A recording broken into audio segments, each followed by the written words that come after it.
Hello, dear students. We are at chapter 1, page number 6 of NCERT book. As you know, we've already started with the theories, and we did many theories in the previous video. इसमें जो मैं cover करने वाली हूँ बेटा वो है Arthur Jensen and JP Guilford. This is at page number 6. So you reach directly to page number 6 और मेरे साथ अब रीड करो और समझो. आर्थर जेनसन ने क्या प्रपोज किया? उसने कहा एक हायरार्किकल मॉडल होता है. हायरार्की हम समझते हैं एक सिस्टमैटिकल मॉडल. जैसे फॉर एग्जांपल हायरार्की को कैसे समझे? Principal is on the top in the school, फिर then comes the vice principals, एक है या दो है जितने भी आपके स्कूल में हैं. Then comes the may be the teaching staff, और मे बी उनसे भी ऊपर अगर कोई स्टाफ है तो टीचिंग स्टाफ के नीचे फिर कौन सा आ गया? जो क्लेनलीनेस वगैरह के लिए सपोर्टिंग स्टाफ जिसको बोलते हैं. So it means there is a hierarchy. अगर सपोर्टिंग स्टाफ को ऐसे भी समझ सकते हो, सपोर्टिंग स्टाफ को कोई चीज़ चाहिए तो सीधा प्रिंसिपल के ऑफिस में नहीं जाते, वो अपने मैनेजर के पास जाते हैं, मैनेजर अपने मैनेजर के पास जाता है. This is called hierarchy. एक सिस्टमैटिक वे है. तो ये भी आर्थर जेनसन कहते हैं दैट मॉडल ऑफ इंटेलिजेंस को हायरार्किकल मॉडल बोला है. वो कहते हैं इसके दो लेवल्स हैं. जैसे हमने कहा principal is on the top level, तो बोला ये भी लर्निंग भी जो है वो लेवल वाइज होती है. लेवल 1 में क्या आता है? So you do underline here. Level 1 is associative in the learning. Let me just get a pen. Here it is the associative learning. Associative का मतलब जिसे हम एसोसिएशन बना सके. जैसे मैंने कुछ लर्न किया और मैंने आपको बता दिया, तो this is more of rote learning. Rote learning समझते हैं? रटा मारना. मतलब आपने जो इनपुट डाला, टीचर ने जो क्लास में समझाया, आपने नोटबुक पर लिखा, रटा मारा और फिर उसको मेमोरी में स्टोर कर दिया, और जब भी मांगा उसी इनपुट को आउटपुट में ट्रांसफर करके दे दिया क्लास में. ये होती है लेवल 1. शुरुआत यहीं से होती है. फिर आती है लेवल 2. इसे कॉग्निटिव कॉम्पिटेंस से जोड़ा गया है, उसे एसोसिएटिव से जोड़ा गया. यानी आपको टीचर ने क्लास में पेपर डाला, आप पेपर में आप क्या करते हो? आप एसोसिएटिव लर्निंग लगाते हो. किस चैप्टर में था ये क्वेश्चन? अच्छा हाँ, वहाँ पर था ये क्वेश्चन. ओके, इस चैप्टर में यहाँ लिखा था. इनफैक्ट आपको वो पेज भी सामने दिखने लगता है. एसोसिएट करते हो आप उस चैप्टर को, उस पेज को, और फिर आप वो आंसर लिख देते हो. जो लेवल 2 है ये कॉग्निटिव कॉम्पिटेंस पे डिपेंड करता है. यानी ब्रेन में कुछ, जैसे इसको समझते हैं हायर ऑर्डर क्वेश्चंस जो होते हैं, जिन्हें आप हॉट्स क्वेश्चंस कहते हो, हायर ऑर्डर थिंकिंग क्वेश्चंस. ये क्या होते हैं? जब आप खुद अपनी परसेप्शन लगाकर, अपना दिमाग चलाकर उसका एनालिसिस करके, ये होते हैं क्वेश्चंस जो आजकल केस स्टडीज के क्वेश्चंस आते हैं, असर्शन रीजन के क्वेश्चंस आते हैं पेपर में. ठीक, उसमें क्या करना है? उसमें आपको रोट लर्निंग नहीं होती. आपको जो रटा मारा वो नहीं है, लेकिन आपने जो समझा उस टॉपिक के बारे में, वो उसके बारे में आपने आंसर करना है. So that is level 2. So Arthur Jensen says कि जो इंटेलिजेंस है, जो हमारी एबिलिटीज हैं, उसका मॉडल इंटेलिजेंस का कैसा है? लेवल वाइज है. लेवल 1 इज एसोसिएटिव लर्निंग, यानी जो इनपुट डाला वही आउटपुट आ गया. Level 2 is attach to cognitive competence. आप कितना सोचते हो उस टॉपिक के बारे में, आप कितना जानते हो उस टॉपिक के बारे में. राइट, चलिए let's move further. JP Gilford के प्रपोजल पे आ जाते हैं. जेपी गिलफर्ड ने क्या बताया हमें? इन्होंने प्रपोज किया एक स्ट्रक्चर ऑफ इंटेलेक्ट मॉडल. इन्होंने स्ट्रक्चर ऑफ इंटेलेक्ट मॉडल, बड़ा ही इंटरेस्टिंग है ये मॉडल. इसमें 3 डायमेंशंस के बारे में बात किया. ठीक है, 3 डायमेंशंस. और यहाँ देखोगे ना, अगर आप गिलफर्ड ने क्या दिया हमें? कैटेगरीज दी. तीनों कितनी होंगी? 6 × 5 × 6 कैटेगरीज. यानी इसका मल्टीप्लीकेशन कितने सेल्स होंगे? 180.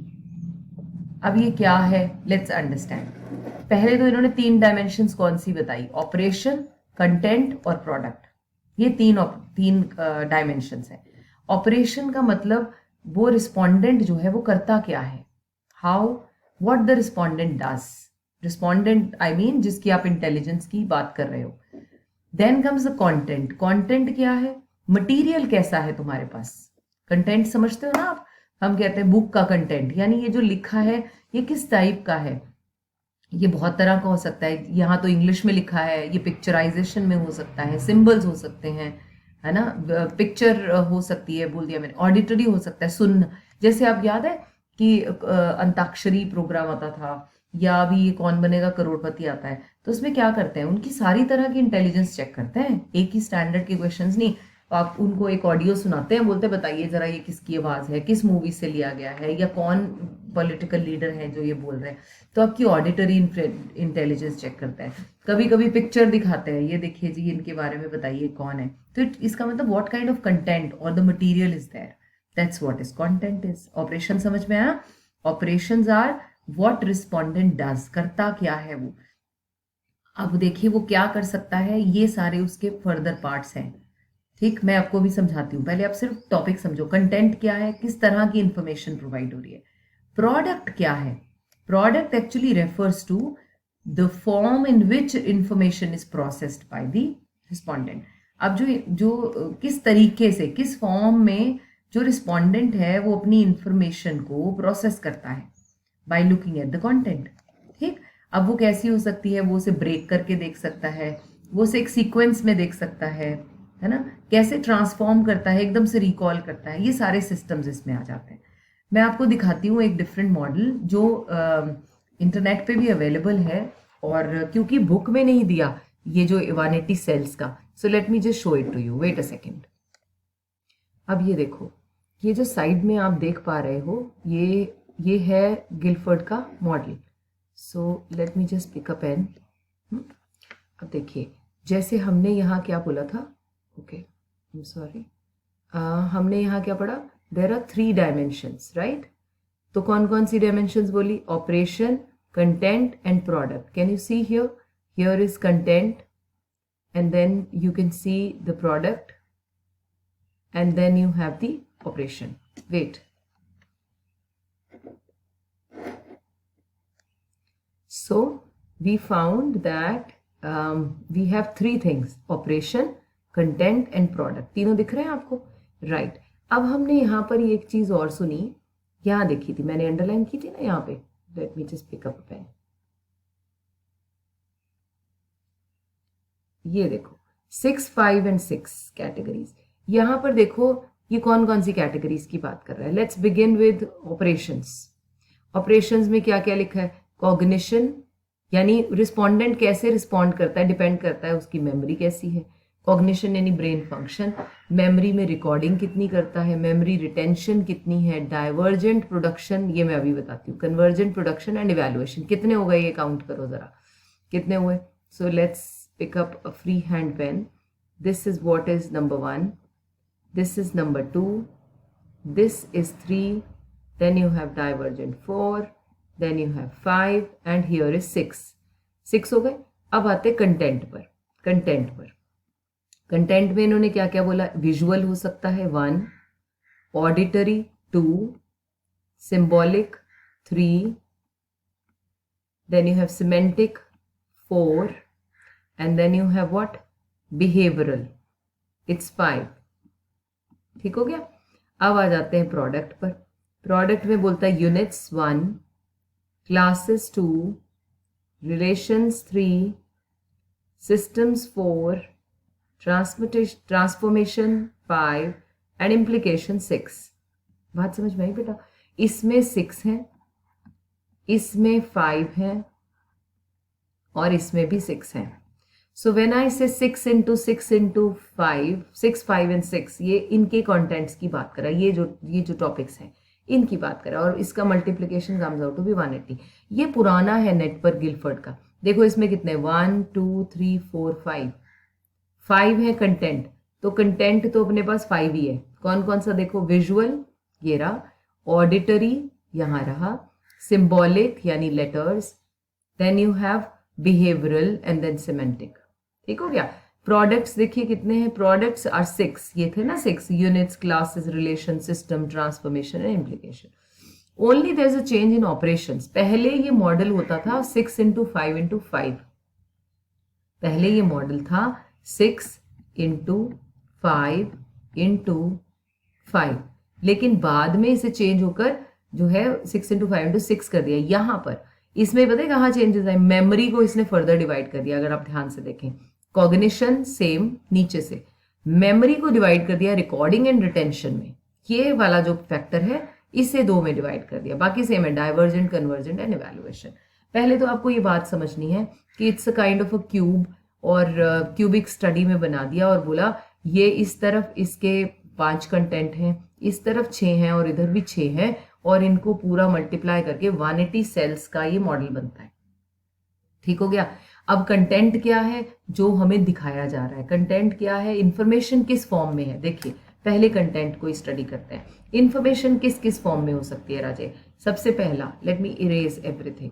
हाँ, सबसे पहला कंटेंट में कैसी हो सकती है इंफॉर्मेशन, ये देखिए कंटेंट कैसी हो सकती है बेटा, विजुअल हो सकती है, दिखाई जा सकती है पिक्चर्स के फॉर्म में, ऑडिटरी सुनाया जा सकता है, सिंबल हो सकते हैं यानी लेटर्स और नंबर्स हो सकते हैं, सिमेंटिक में आपको लिख दिया वर्ड्स हो सकते हैं, बिहेवियरल का मतलब क्या होता है, information about people's behaviours, attitude, उनकी नीड्स, मतलब ऐसा कोई क्लिपिंग दिखाई जिसमें लोगों का एटीट्यूड और उनका बिहेवियर नजर आ रहा है। ठीक हो गया, तो ये तो हो गया कंटेंट। प्रोडक्ट्स में आते हैं, प्रोडक्ट कैसे हो सकते हैं, प्रोडक्ट को डिफाइड है क्या, प्रोडक्ट ये एक इंफॉर्मेशन प्रोसेसर है। इट्स समथिंग लाइक जब भी it's a combination of many things, कैसे, it is in the form of which information is processed by the respondent, मतलब by looking at this auditory और विजुअल, हमारे दिमाग में हमने उसको कैसे सर्च किया। It can happen in units, unit समझते हैं, सिंगल वे से सीधा ही मैंने टॉपिक पे पहुंच गई। It can happen in classes, मतलब एक ग्रुप्स में हो सकता है, रिलेशन में हो सकता है, आपने उसे एसोसिएट किया किसी के साथ, सिस्टम यानी कि कोई सिस्टमैटिक वे हो सकता है, जैसे आप कोई बहुत बार आंसर लिखते हो तो उसमें प्रॉपर मैम कहती है हेडिंग्स डाल दीजिए और ये आगे पीछे नहीं होंगे, it has to be in a sequence. ठीक है। ट्रांसफॉर्मेशन यानी आप उस इंफॉर्मेशन को एज इट इज नहीं प्रेजेंट कर रहे, you are transforming according to your own knowledge, and then how what does this signifies.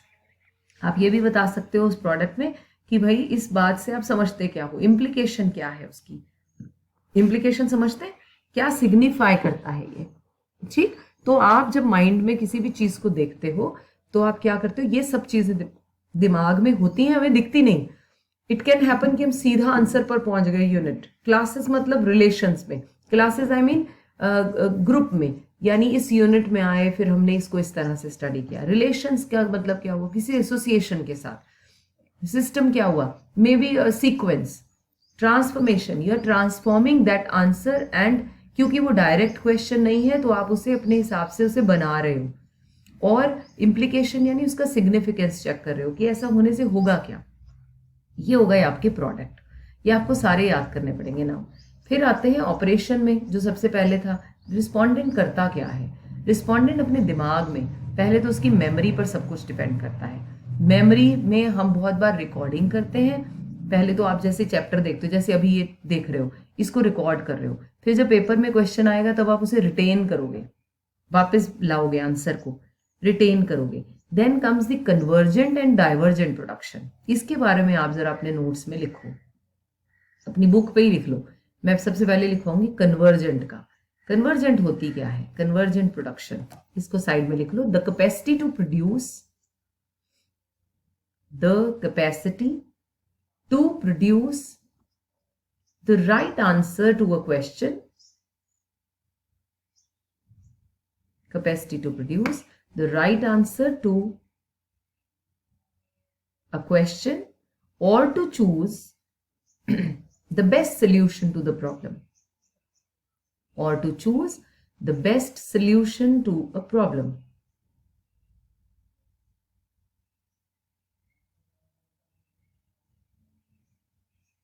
ठीक है, पहले दूसरा भी लिखो फिर आपको डिफरेंस समझ में आएगा। अब डाइवर्जेंट के बारे में लिखो। डाइवर्जेंट क्या है, it is the creative generation of multiple answers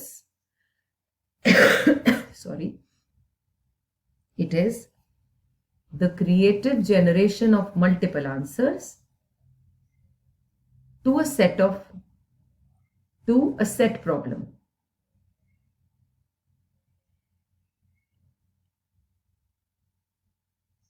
To a set problem. एक और लाइन एंड में लिखो ताकि आपको डिफरेंस समझ में आ जाए। rather than presenting a series of problems, rather than presenting a series of problems for rote memorization,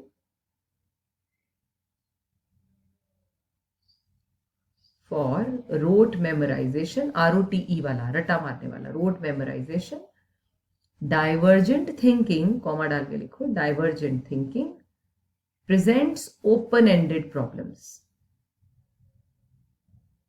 divergent thinking presents open ended problems.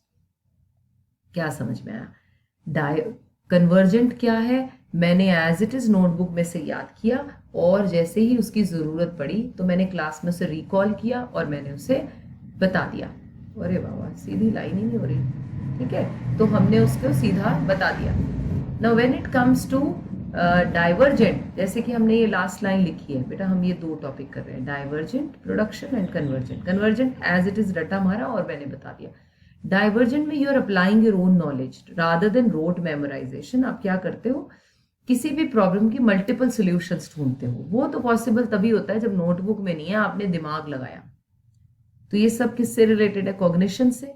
तो इसे बोलते हैं divergent and convergent. And evaluation, evaluation मतलब किसी चीज को इवैल्यूएट करना। आप खुद भी करते हो। अगर मैं 3 घंटे की मूवी देखता हूं या देखती हूं तो मेरा टाइम तो नहीं वेस्ट हो जाएगा। What do? You do analysis, you evaluate everything is happening what, and accordingly you respond. So the operations are what the respondent does. अगर आपको लगता है टेस्ट है, इंपॉर्टेंट है, पढ़ना जरूरी है, तो आप you may not watch movie that time.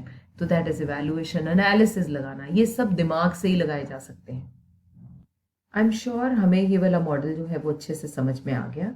इसमें हमने क्या पढ़ा? हमने पढ़ा कि ये 6x5x6 मॉडल पर 3 डायमेंशनल वर्क करता है, ऑपरेशन, कंटेंट एंड प्रोडक्ट। और वो किस रेशो में है? 6x5x6 category, and that to कितना बनता है? 180 cell. Each cell is expected to have at least 1 factor और एबिलिटीज। मतलब हर एक सेल में कोई ना कोई एक एबिलिटी तो है, लेकिन there are certain cells which have more than 1 factor. Each factor is described in terms of all 3 dimensions. बेटे 3 डायमेंशनल है ना, तो कुछ ऐसे भी हैं बीच में कॉलम्स जिसमें more than 1 यूनिट भी अवेलेबल होता है। The above mentioned theories are representation of psychometric approach to understand intelligence behavior. So this was all about J.P. Guilford और ये important भी है। Next video में I will cover theory of multiple intelligence. Bye bye. Take care.